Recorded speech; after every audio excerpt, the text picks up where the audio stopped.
Alors, les animaux devraient-ils avoir des droits, des vrais droits au sens juridique du terme? C'est la question un peu provocatrice, on va dire, qui est au cœur d'un article de Stéphane Geyers qu'on va décortiquer ensemble. Accrochez-vous parce qu'on va explorer une analyse qui bouscule pas mal d'idées reçues sur le bien-être animal. Bon, cette image est assez marrante, on est d'accord, mais l'auteur s'en sert pour poser une question de fond, une question très sérieuse. Est-ce que nos animaux de compagnie, avec leurs petites valises et leurs lunettes de soleil, sont vraiment sur le point de devenir des sujets de droit à part entière? Et voilà la question qui lance tout le débat.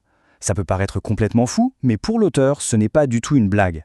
C'est la conclusion logique, et selon lui totalement absurde, de l'idée même de donner des droits aux animaux. Allez, on entre dans la première partie de son raisonnement. Pour l'auteur, l'idée même d'un procès animal est la meilleure façon de montrer à quel point tout ça est ridicule. Il va donc pousser cette idée à l'extrême pour en souligner les failles. Cette citation, c'est du sarcasme pur jus. En imaginant un chat qui irait sonner à la porte du juge pour porter plainte, eh bien l'auteur veut nous faire toucher du doigt l'impossibilité pratique d'appliquer aux animaux des droits qui ont été pensés par et pour des humains. L'argument clé, il est là. Pour avoir des droits, il faut pouvoir comprendre les lois, il faut communiquer, argumenter. Or, l'auteur soutient que les animaux en sont tout simplement incapables. Et cette image un peu fantaisiste, elle sert juste à illustrer ce qu'il voit comme une absurdité fondamentale. Ce mot « zamimos », c'est une pure création de l'auteur. Et il est super important pour comprendre son ton critique. Pour lui, ce sont les militants qui parlent au nom des animaux, qui leur prêtent des mots, mais qui au fond imposent leurs propres idées, souvent déconnectées de la réalité animale. La référence à George Orwell et à sa ferme des animaux, elle est très forte. L'auteur ne voit pas du tout le projet des droits des animaux comme un progrès. Pour lui, ça ressemble plus à une dystopie, un monde où on appliquerait nos concepts juridiques de manière absurde et peut-être même dangereuse au règne animal. Bon, après avoir bien critiqué l'idée des droits, l'auteur ne s'arrête pas en si bon chemin. Il propose une solution alternative, qui repose sur un principe radicalement différent et, selon lui, bien plus efficace. Le droit de propriété. Là, on voit bien l'opposition totale entre les deux visions. D'un côté, l'approche des animaux, que l'auteur trouve idéologique, avec toujours plus de lois gérées par l'État. Et de l'autre, sa solution qu'il présente comme pragmatique. Utilisons le droit de propriété qui existe déjà pour renforcer la responsabilité de chacun. Et là, on est vraiment au cœur de l'argument de l'auteur. Pour lui, la meilleure garantie pour le bien-être d'un animal, ce n'est pas une loi, c'est l'intérêt de son propriétaire. Que cet intérêt soit affectif, comme pour un chien ou un chat, ou commercial, il serait la protection la plus solide qui soit. Pour appuyer son propos, l'auteur s'appuie sur des observations assez simples. Regardez les espèces domestiques, nous dit-il, les vaches, les poules, elles ne sont pas en voie de disparition, loin de là. Pourquoi?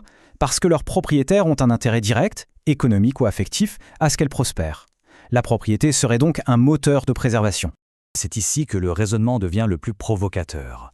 L'auteur va utiliser un exemple extrême, presque choquant, pour illustrer la puissance de sa logique. Comment la chasse et le profit pourraient, selon lui, sauver des espèces. Comment est-ce que le profit pourrait sauver une espèce menacée? La question semble complètement paradoxale, mais pour l'auteur, la réponse n'est pas morale, elle est économique. Tout est une question de motivation et de mécanisme de marché. Et voici une illustration concrète de cette logique. Des propriétaires de réserves privées financent des opérations qui coûtent une fortune, comme l'écornage des rhinocéros, pour qu'ils n'aient plus aucune valeur pour les braconniers. Et comment ils financent ça? Eh bien, selon l'auteur, c'est en partie grâce aux revenus de la chasse contrôlée sur leurs propres terres. La pièce à conviction de l'auteur, c'est ce documentaire, Trophy. Il y voit la preuve que cette logique de profit peut financer des efforts de conservation massifs, bien au-delà de ce que les États ou les ONG peuvent faire. Ça ferait des capitalistes, en quelque sorte, les protecteurs les plus efficaces de la faune. Ça, c'est le cœur de sa philosophie. Le profit n'est pas quelque chose de sale, c'est simplement le signe qu'un service a été rendu. Et ici, le service, c'est la survie du rhinocéros, un service qui est financé par la chasse. Dans cette vision du monde, c'est l'efficacité du marché qui est la vraie boussole morale. On arrive maintenant à la conclusion de l'auteur. Pour lui, tout ce débat se résume à un choix final entre deux approches qu'on ne peut pas réconcilier. L'idéologie d'un côté et l'efficacité de l'autre. L'accusation finale de l'auteur, on pourrait l'imaginer comme un tir à la corde. D'un côté du débat, les animaux qui tirent avec la force de l'idéologie et des lois. De l'autre, une approche pragmatique qui tire avec des solutions qui, selon lui, fonctionnent. Et au milieu, il y a l'animal. L'auteur suggère que pour certains, avoir raison est devenu plus important que d'obtenir des résultats concrets. Et on se quitte sur cette question qui reste bien sûr ouverte. L'article nous force à réfléchir. Est-ce que cette approche basée sur la propriété est vraiment la solution la plus efficace, un rempart pragmatique contre l'extinction, ou est-ce qu'elle représente un compromis moral, voire éthique, qui est difficile à accepter?